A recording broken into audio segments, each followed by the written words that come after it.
আজ আপনাদের সাথে শেয়ার করব চটপটা আলু মশলা রেসিপি। এই রেসিপিটা কম সময়ের মধ্যে ঝটপট বানিয়ে নিতে পারবেন। আলুর এই রেসিপিটা ভাত, রুটি, লুচি, পরোটা সব কিছুর সঙ্গে খেতে দারুণ লাগে। নমস্কার বন্ধুরা, মনার রান্নাঘরে আপনাদের সকলকে স্বাগত জানাই।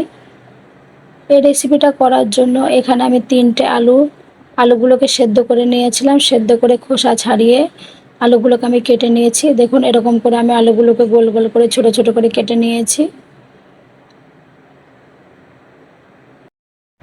এখানে কিছু মশলা রেডি করে নেব। এখানে আমি একটা বাটিতে 3 চামচ টক দই নিয়েছি।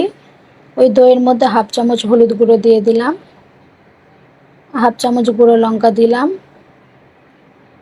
জিরে গুঁড়ো দিয়ে দিলাম হাফ চামচের একটু কম। এখানে অল্প করে কাসুরি মেথি নিয়ে নিলাম। জল দিয়ে মশলাটাকে ভালো করে আমি দইয়ের সাথে মিশিয়ে নেব। গুঁড়ো মশলাগুলোকে দইয়ের সাথে ভালো করে মিশিয়ে নিতে হবে মশলাগুলোকে। দেখুন, আমি মশলাগুলোকে ভালো করে মিশিয়ে নিয়েছি, মশলাটাকে রেডি করে নিয়েছি। এখানে আমি গ্যাসে কড়াই বসিয়ে দিয়েছি। কড়াই গরম হয়ে গেছে, তেল দিয়ে দিলাম, সর্ষে তেল দিয়ে দিলাম। তেলটা গরম হয়ে গেছে, এখানে গোটা জিরে দিয়ে দিলাম। জিরেটা একটু ভাজা হয়ে গেছে, একটা বড় সাইজের পেঁয়াজ আমি বেটে নিয়েছিলাম, পেঁয়াজটাকে দিয়ে দিলাম। পেঁয়াজটাকে দিয়ে একটু আমি নাড়াচাড়া করে পেঁয়াজটাকে একটু আমি ভেজে নেব।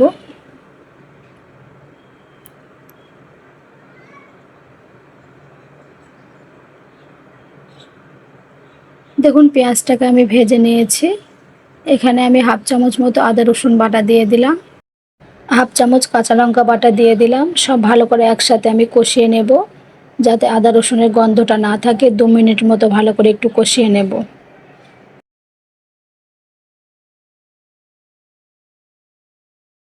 মশলাটাকে আমি কষিয়ে নিয়েছি। এখানে আমি একটা বড় সাইজের টমেটো আমি পেস্ট করে নিয়েছিলাম, টমেটোটা দিয়ে দিলাম। টমেটো বাটাটাকে দিয়েও ভালো করে নাড়াচাড়া করে একটু কষিয়ে নেব।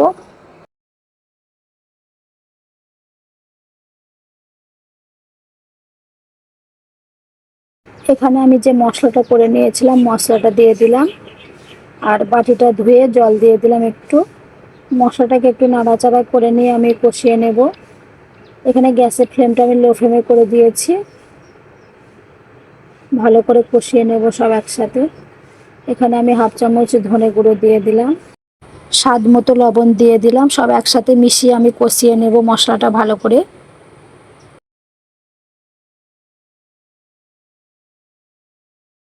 এখানে আমি 2 মিনিটের জন্য ঢাকা চাপা দিয়ে দেব। 2 মিনিট আমার হয়ে গেছে। দেখুন, মশলাটাকে ভালো করে কষিয়ে নিয়েছি।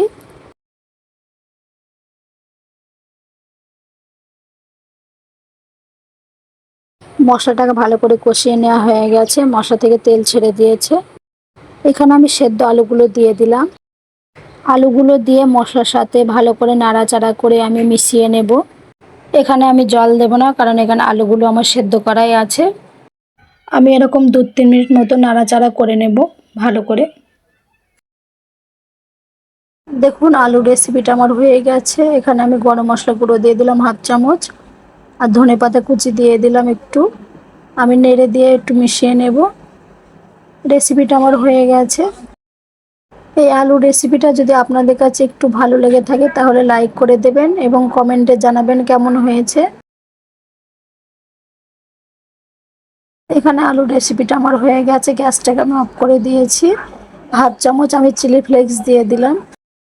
আর আমার চ্যানেলটি যদি সাবস্ক্রাইব না করে থাকেন অবশ্যই করে আমার চ্যানেলটি সাবস্ক্রাইব করে দেবেন এবং পাশে থাকা বেল আইকনটি প্রেস করে দেবেন নতুন নতুন ভিডিও পাওয়ার জন্য। আজকের রেসিপিটা আমার এই পর্যন্তই। কালকে আসবো নতুন রেসিপি নিয়ে। আপনারা সুস্থ থাকুন, ভালো থাকুন এবং আমার ভিডিওটি শেষ পর্যন্ত দেখার জন্য আপনাদের সকলকে অসংখ্য ধন্যবাদ জানাই।